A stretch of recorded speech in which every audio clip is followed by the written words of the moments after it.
It gets me every time that recording in progress. It's something with a voice that's like the same voice of the woman at the train station. Now Oh, boarding for Amsterdam. And it's this woman who says, recording in progress. It gets me every single time. You'd think I'd be over it by now. Okay. Anyway, hello, everybody. This is Bradley Charbonneau with Repossible Podcast, and I am here with Caroline Holke. And we have just been talking. We should have hit record actually several yeah. several minutes ago. But she is a drink less coach. And you said, can you give me your tagline again? You get rid of the shitty parts of drinking. Yeah. Yeah. Wow. That's, I think like me with wacky author who has books like The Worst Book Ever, and you don't have to as dorky book titles and things that you say like, wait a minute, what did he say? That's why I was just Are you really suggesting my interested to hear book? more. Well, I do get in trouble though, because I'm actually getting in trouble right now with The Worst Book Ever, because people are saying, so by the way, I have a program called The Worst Book Ever, and it's about basically getting over that first hurdle and getting that first book out of you, just like riding your first bicycle. It was probably not pretty, but you learn every time you fail. And I actually believe you learn more when you fail than when you succeed. I mean, what if you're Agreed. 4 years old, Yep. you jump on the bicycle and it's a big success? You're like, well, that was easy, right? You might Yep. not know how to bike. Absolutely. Absolutely. Anyway. Yeah. We definitely learn from our failures. No question. Yeah. And when I am, so I work with people who want to get rid of the shitty parts of drinking, and that is up to them what they want that to look like. So some of my clients want to stop drinking altogether. Some of them just want to be able to drink on the weekends when they go out with friends. But ultimately, what everybody's looking for is they want to know that they can trust themselves, that when they thought they were just going to go out for a couple drinks, and then the next thing they know, they finish the bottle, they're on to the second bottle, whatever it is, and wake up at 3 o'clock in the morning, beating themselves up. Like, I'm such an idiot. Right. Why is this happening again? Yeah. Those are the things that we want to work on. Yeah. And what I have found, I mean, from my own journey, is that the reason that we overdrink is because we've got an over desire for alcohol. So our brain has learned that we can get dopamine from Chardonnay, right? And that's all fine and well. That means our brain is actually healthy, if you think about it. Okay. So recognizing that that's a neural pathway is critically important, and that the same brain that got us there can also get us out of it. And so it's creating new neural pathways, and how we do that, how we unwind that urge. Wow. That's the work that I do with my clients. And I feel like I was really called to this because of my own journey, and because I see that there's such a gap in the marketplace. I work with people who are smart and successful, and they've figured all these really pretty complicated things out. And then they look at their drinking and they're like, what the hell? What is happening here? Why can't I figure this one out? Because as a society, typically we only see the abstinence only models. Yeah. We see the AA and the rehab. Yeah. And I didn't know there were other options. I thought that was it. Right. Mm-hmm. Yeah. Mm-hmm. I think that there's very low awareness. And so that is what, my mission basically is to help people that fall within that area. They're not alcoholics. They don't identify in that regard. They just want to get a handle. They want to feel like they've got their control back. Yeah. Well, I mean, you mentioned some key words. You mentioned trust. I think that was really cool. You said trust themselves. I could just visualize it so clearly. All right, I'm heading out. Okay, now I'm going to trust myself tonight to not overdrink. That's just such an important word. Trust and control. Yeah. Wow, that's big stuff. So I can imagine getting over that, and feeling that I've accomplished that, or I have that ability now to trust myself. That probably goes beyond just their alcohol issues, right? Well, help. I mean, the alcohol typically is that's a symptom of something else going on. So a lot of times it's used for stress. I need this at the end of the day. I deserve this because my day has been so awful. It is Okay. all these things going on. And so that's why, yes, of course, we talk about drinking, but a lot of times what I talk about with my clients are what are the underlying things going on? Let's address the stress at that level. Yeah. And Yeah. then, everything kind of, it's like the difference between using a store brand Band-Aid for a wound and actually going in Yeah. and getting the stitches that we need. Okay. I see. Yeah. Wow. Before we hit record, I was talking about how I went down to Spain a few weeks ago and saw a really good friend of mine, longtime friend, and it was his birthday, and we were having a rip roaring good time. And I don't drink so much alcohol lately, and so I went down there, but I'm like, hey, all rules are out the window. And we didn't go nuts, but we had a lot to drink, and I had a certain kind of fun, right? A certain, laughy, giggly, drunken fun, right? I mean, it's in Spain at like 2 p.m. It's not like we're out partying on the rooftops and 3 a.m. Right. Because I can't stay up that late in Spain. I would never Not last that there's anything there. wrong with that. No, I know. Except that I just wouldn't make it up that late. Right. So, but it was super fun. I had such a great time with the friends, and we're laughing and having fantastic conversations. And it wasn't to the point where it's like the next day I didn't remember my conversation, not at all, but still super fun. And then I get back home, and a few weeks later, I'm back into my more normal rhythm, my like ideal rhythm of like lately I've been doing a lot of intermittent fasting.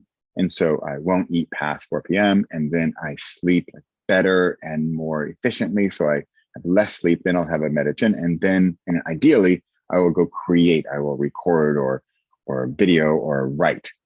And I was sort of weighing. I'm like, okay, that's that fun, the raucous fun, alcohol-induced fun, and then there was the intermittent fasting and meditation and creating fun. It's so fun, even hearing myself say this. I'm like, you're such a dork. But at this point in my life, this fun, the creating and fasting fun, most people probably wouldn't think of that as fun, but the clarity of my mind in the mornings. I even said it one morning. I wake up and I'm like, wow, this clarity is worth more than that fun drinking of a night before. And I thought that was quite interesting to have, because then if I'm going out, I'm thinking, well, that clarity in the morning, I know from experience that that's more fun. That's more important than the fun from last night. So is there anything to say about that? Like replacing or thinking about the consequences Well, yeah. I mean, and I think by the time anybody that's starting to question their drinking, I think most people have that awareness of that's what I would rather have, but they're in like that neural pathway is pretty strong at that point. Okay. I mean, I know that for me, I'll just describe myself that my life looked great on paper.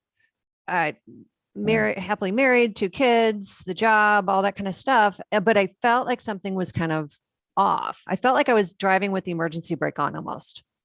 Okay. Yeah. So like, that's where, when I was telling you earlier about, I had this like little nudge of, maybe I should look at my drinking. And because nobody else would look at me and say that there was something wrong with my drinking. Okay. Interesting. Nobody, like even my husband was like, what do you do? That's weird. Like, but you felt it. Yeah, I felt it. Yeah. And so what I think is interesting is that, according to quote unquote, the quiz online or whatever, I didn't have a problem, but I had a problem for me. Wow. Right. There's a distinction. Yeah. And so I felt like there was that kind of this no man's land of what do I do now? And I tried all these things on my own, which can only go so far. And so having the self-awareness that you're just describing for yourself of, I could, if I had to choose, I would choose, the meditation, the fun of the meditation, the fasting and all that kind of stuff. That's awesome because you are at the point where I'm guessing that you can kind of take it or leave it, the drinking part. Yeah. And so that's exactly, so you're like the end state of when I work with my clients, right? Because it's like, I can take it or leave it. I see. It's Yeah. totally fine one way or the other. It doesn't bother me if other people are drinking. It doesn't bother me if somebody Yeah. hands me a Yeah. glass of champagne. I can still toast. I have a sip. It's fine. And then I just put it, Right. whatever.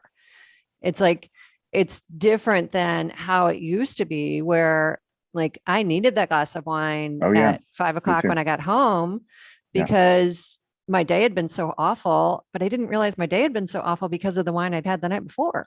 Okay. Right. And it's like this hamster wheel. And so yeah, I would just say to any of your listeners that there are options. Yeah. So there are, and I think that this space is growing. So just know that there are options beyond. So if that kind of resonates with you, that whole idea of driving with the emergency brake on, still getting places, still certainly Yeah. doing things, showing up, all that stuff, but just knowing that there's something quite off, and knowing that things could be better, like they're Yeah. possible, right? You had mentioned, you called it a nudge. And Mm-hmm. I had also told you about how on November 1st, 2012, a buddy of Yep. mine forced me to write for a month. And I say forced because although I knew I wanted to write, I wasn't doing it. So I Yes. knew it was a good thing, but Yep. I needed that like third party intervention, Mm-hmm. even to help me do something that I know I wanted to do. I even knew Yeah. how to do it, right? Yeah. It's a bit like the gym. Yeah. Here's a free gym membership, right? But But I'm it's going the to come pick whole, you up every morning and take you. yeah, yeah. But Mm-hmm. here's your free gym membership and a Mm-hmm. trainer who's going to meet Yep. you, 3 days a week at 8 a.m. Like, oh, whoa, we just got serious. Yeah, that's a really good point. Just having that accountability is really Yeah, helpful for a lot of people. Yeah, that's really helpful. That is something that certainly a lot of my clients need or want as well. And we all know how well we as individuals learn. Like some people are yeah, totally fine. Like they can buy a guitar and teach themselves how to right, play the right. guitar, and that's awesome. I mean, I Yeah, really admire people like that. yeah. Me I am too. not I like am not that. one of them. I'm not one of them. So I know that I have the mental capability to figure it out, but Yeah, I still prefer to have, like the guitar example. Like I would yeah, hire a coach to teach me how to play the guitar. yeah, And so that's what was great for me, is like figuring out that I could hire a coach to help me figure yeah, out my drinking, and figure out that, it all really boils down to how I was thinking about things, my internal beliefs about yeah, all of it, and kind of going through that identity shift of I'm a drinker, I'm a red wine drinker, to now I'm a woman who can take it or leave it. yeah. What's so cool also about what you're doing is that I find it also amazing that there's even a middle ground. I honestly didn't know there wasn't, there's drink or AA, which is not a drop ever. And Right. like, oh wow, that's the extreme. Well, I'm not going to do not a drop ever. So I guess I'm somewhere in the middle. And Yeah. Yeah. but then you're not just on the sidelines, rah, drink less, but you're explaining even the neuroscience behind it. And I Mhm. think that's got to help so much for somebody.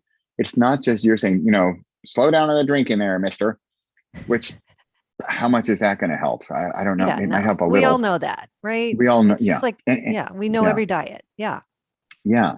But then you are the experienced and educated and knowledgeable trainer, back to the gym example, who's Hmm. then not only going to explain the sort of the how, but the why. And Hmm. I think that Hmm. has got to be really powerful to help Hmm. somebody get through this. Because like you said, if they're the type who's going to get through it on their own, they're going to, read a book or take a little mini course and they get it on their own. Awesome. Good for Yeah. them. Yeah. But then I mean, I'm a big believer in the nudge, and because I needed it myself. I feel I'm pretty like a go-getter. I can do stuff on my own. But hello, I spent how many years not writing, wanting to be a writer and not writing? Like Hmm. writers write. I'm not writing that thus. So that's really awesome that Hmm. you Hmm. are providing a pathway and the support and the experience and the knowledge for that middle ground. That's Yeah. so neat. I Yeah. really like that. Yeah, I appreciate that. I mean, because I think that the reality is, I mean, why we work with a coach is because we believe our own stories. Yeah. I mean, Right. we do. Right. We think that what we think is true because we've thought it over and over again. And so if we have a belief that drinking equals fun, Yeah. or having a couple Or I glasses of need wine this helps me, every night. or it helps me sleep, Right. or this is the way I relax, or whatever it is. Like, honestly, it will feel like we're just stating an observation. But as soon as I can help my clients see that that's a thought, then we can start to wiggle that a little bit. Because if they're holding on to the idea of I can't sleep unless I'm drinking, like unless I've had a couple drinks, Yeah. then Yeah. I don't care how many actions, how many checklists, how many like here, do this worksheet. I don't care how many of that I can give you. It doesn't matter. It's going to come back because the primitive brain is going to keep saying, like, you have to sleep. Right. As a human being, so you need have to to sleep. Right. So you need a drink. Yeah. Right. You're and back I'm on the not going hamster to let wheel. you sleep until you get a drink. Right. Totally. Yeah. Totally. Yeah. And so, like, Wow. looking at that belief in particular, because that comes up quite frequently, looking at that belief in particular and starting to like looking at it objectively. Okay, so let's look at, what does the Fitbit say? What is the quality of sleep from there? Or if I really think about it, actually, I do wake up at 3:00 in the morning every morning. Wow. Actually, and then you start to get a little distance to it and you can start to unbelieve it. Just not because I'm telling you this, because of your own personal experience. Yeah. Yeah. Oh, I like that, with the measurements, to be able to measure progress, like a Fitbit, or gee, I actually do. Hey, I haven't woken up at 3 a.m. the past few nights or whatever. Like, maybe there's something to this. Maybe it doesn't help me sleep. I mean, the scientists will all tell you that it doesn't, but that's one thing, right? Let's deal with our own personal experience. Right. Yeah. What can we learn from that? Wow. Wow. This has been really just, I love that you're pointing towards a middle ground. It's almost, I mean, it seems so silly, but it's like, I just didn't know. I didn't know there was this middle ground as the goal. Like, wow, that's so cool. That's so eye-opening. That's really nice. Yeah. Thank you. Yeah. Yeah. It is. So where can people find out more about you, or how teachings, or anything that how you can help? Yeah, definitely. How would they best find out about you? My either social, it's Caroline Holke Coaching, Facebook or Instagram, or my website is the same, Caroline Holke Coaching. Okay. So I would, Great. yeah, I just, I know I can completely relate if any of your listeners are in that phase of not knowing what to do and feeling so much shame about. And that's another thing about in our society, we're supposed to be able to drink. You either drink normally or you've got a problem. That's not true. Right. So anybody that's in that middle ground, I'd be happy to talk to them. Just know that there's nothing wrong with you. Yeah. The same brain that got you there can get you out. Yeah. The middle ground that's awesome. It just opens up a whole new doorway for people who probably thought, oh, it has to be this extreme or that extreme. Yeah. Yeah. Wow. And I will say, for those people that are in AA, I totally appreciate AA, and that is absolutely appropriate for a certain group of people. Those are not my people. Okay. Yeah. So I absolutely respect the work that they do. Yeah. Well, thank you so much. It's been a joy talking with you today. And we should have hit record earlier. We've had so many interesting topics already, but thank you so much for being here today. Yeah, absolutely. It's been a pleasure. I appreciate it. Great. Okay. Bye for now.